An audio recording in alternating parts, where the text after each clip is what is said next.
Welcome to Rizvi's e-learning channel.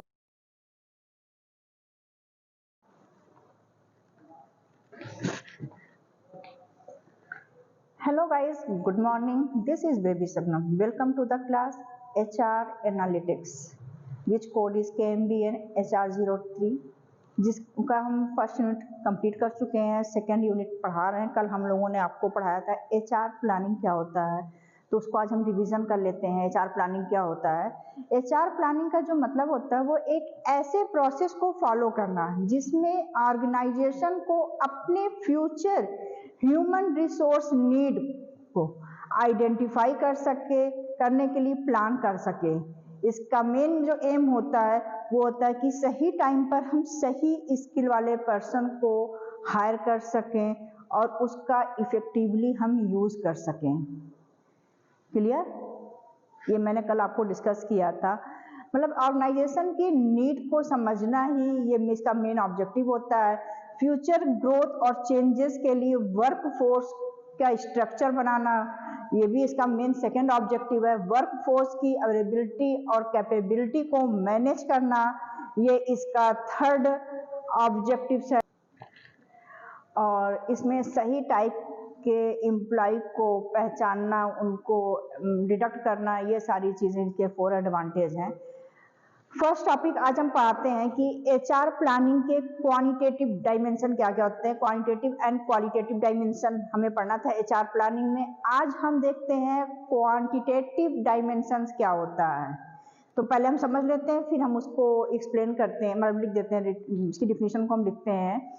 ये वो measurable aspects है जो HR प्लानिंग में वर्क फोर्स की जो नंबर ऑफ वर्क फोर्स होते हैं और उनके स्ट्रक्चर पर मेन फोकस करना। ठीक है, ये क्वांटिटेटिव होता है कि हमें कितने वर्क फोर्स की नंबर ऑफ एम्प्लॉय स्किल की पर्सन की नीड है, उसके स्ट्रक्चर को बनाना इसका मेन एम होता है।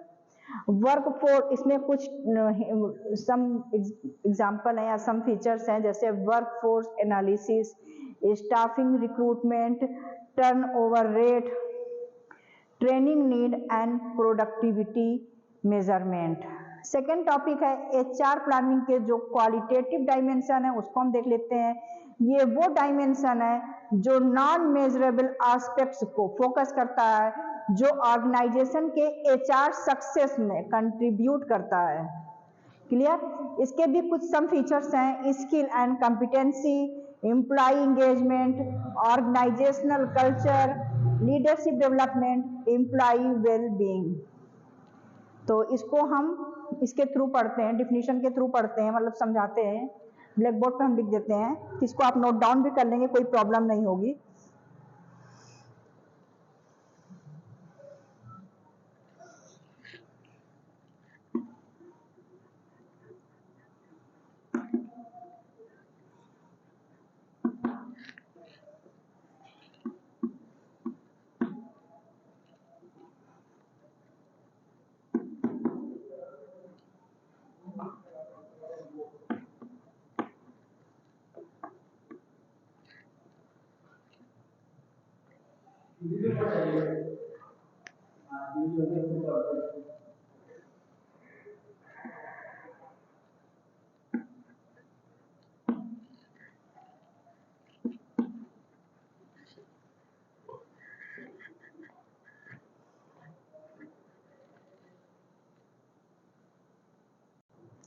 Okay, quantitative dimension of HRP and qualitative. इधर जो लिखा है क्वांटिटेटिव लिखा है, इधर क्वालिटेटिव का है। क्लियर? इसके कुछ सम एस्पेक्ट्स हैं HR प्लानिंग, वो क्वांटिटेटिव के। ये वो मेजरेबल एस्पेक्ट हैं जो HR प्लानिंग में वर्क फोर्स के जो नंबर ऑफ वर्क फोर्स है उनके स्ट्रक्चर पर फोकस करता है। सबसे पहला टॉपिक है वर्क फोर्स एनालिसिस। मैंने कहा ये एस्टिमेट करना कि अलग अलग डिपार्टमेंट्स के या रोल्स में कितने एम्प्लॉय की नीड है। इसमें ये चीज मेजरेबल करता है, फोरकास्ट करता है, वर्क फोर्स में उसकी एनालिसिस करता है। स्टाफिंग रिक्रूटमेंट कह रहा है ये डिटरमाइन करना कि अलग अलग लेवल पे, जैसे junior manager, senior manager, managerial के लिए कितने एम्प्लॉय की नीड होगी, ये अलग अलग मतलब हर एक अलग अलग पोस्ट के लिए हमें कितने स्टाफ की रिक्रूटमेंट होगी जो हमें हायर करना है। टर्नओवर रेट, एम्प्लॉय एट्रीब्यूशन जिसमें रेजिग्नेशन, रिटायरमेंट एक्सेट्रा का एनालिसिस करना, रिप्लेसमेंट की प्लानिंग करना, ये सारी चीजें जो है टर्नओवर की रेट को बढ़ाता और इंक्रीज करता और डिक्रीज करता है। ठीक है। ट्रेनिंग नीड में होता है ये एक्सेस करना कि कितने एम्प्लॉय को ट्रेनिंग की नीड है और किस तरह की ट्रेनिंग प्रोग्राम की नीड है, रिक्वायरमेंट है, उन चीजों को करना। इसमें प्रोडक्टिविटी मेजरेबल्स में होता है कि एम्प्लॉय के परफॉर्मेंस और प्रोडक्टिविटी को क्वांटिफाई करके, मतलब उसको देख कर, सर्च करके उसके स्टाफिंग लेवल और ऑर्गेनाइजेशन के आउटपुट के साथ अलाइन करना, दोनों को मैच कराना कि जो हमारे पास स्टाफ है जिस भी स्किल के, मतलब वो दोनों मतलब उसने जो बनाया है वो क्वालिटेटिव या क्वांटिटेटिव है या नहीं, उसको अलाइन करना, उसको मैच कराना। क्लियर। एचआर प्लानिंग क्वालिटेटिव में है। फर्स्ट इसके कुछ मतलब इसमें जो ये एस्पेक्ट्स होते हैं, इसके जो फेजेस होते हैं, ये डायमेंशन है जो नॉन मेजरेबल एस्पेक्ट को फोकस करता है, जो ऑर्गेनाइजेशन के एचआर सक्सेस में कंट्रीब्यूट करता है। ठीक है। सबसे पहला है skill and competencies. Skill and competencies means होता है स्पेसिफिक रोल के लिए जरूरी जो हमें नीड है, जिस स्किल की नीड है, जिस नॉलेज की हमें जरूरत है, या ऑर्गेनाइजेशन में जिस भी नॉलेज पर्सन के एम्प्लॉय की नीड है, उसकी कॉम्पिटेंसी को आइडेंटिफाई करना। ठीक है। एम्प्लॉय इंगेजमेंट मीन्स होता है कि एम्प्लॉय को मोटिवेट करते रहना जिससे वो अपनी जॉब से सेटिस्फाइड रहे और ऑर्गेनाइजेशन के मतलब के रिगार्डिंग वो कम्युनिकेशन को समझ सके और उसमें इजीली वर्क कर सके, उससे कोई प्रॉब्लम ना हो।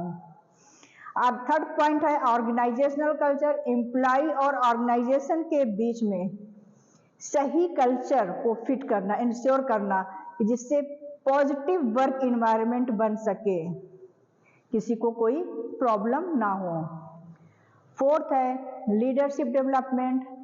पोटेंशियल एम्प्लॉयज में लीडरशिप क्वालिटीज को आइडेंटिफाई करना और उनके स्किल को डेवलप करना। लीडरशिप क्वालिटी सब में होती है, लेकिन हमें वो देखना होता है कि कौन इसमें किसकी लीडरशिप ज़्यादा अच्छी है, किसकी लोग ज़्यादा बातें सुन रहे हैं।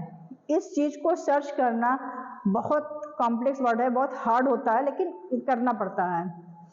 एमर्जिंग वेलबींग्स मीन्स होता है हेल्थ, सेफ्टी और वर्क लाइफ को बैलेंस को एड्रेस करना, जिससे कि सपोर्ट इन्वायरमेंट क्रिएट हो सके, जैसे एक हेल्दी इन्वायरमेंट क्रिएट हो सके और एम्प्लॉय इजीली अपना वर्क कर सके।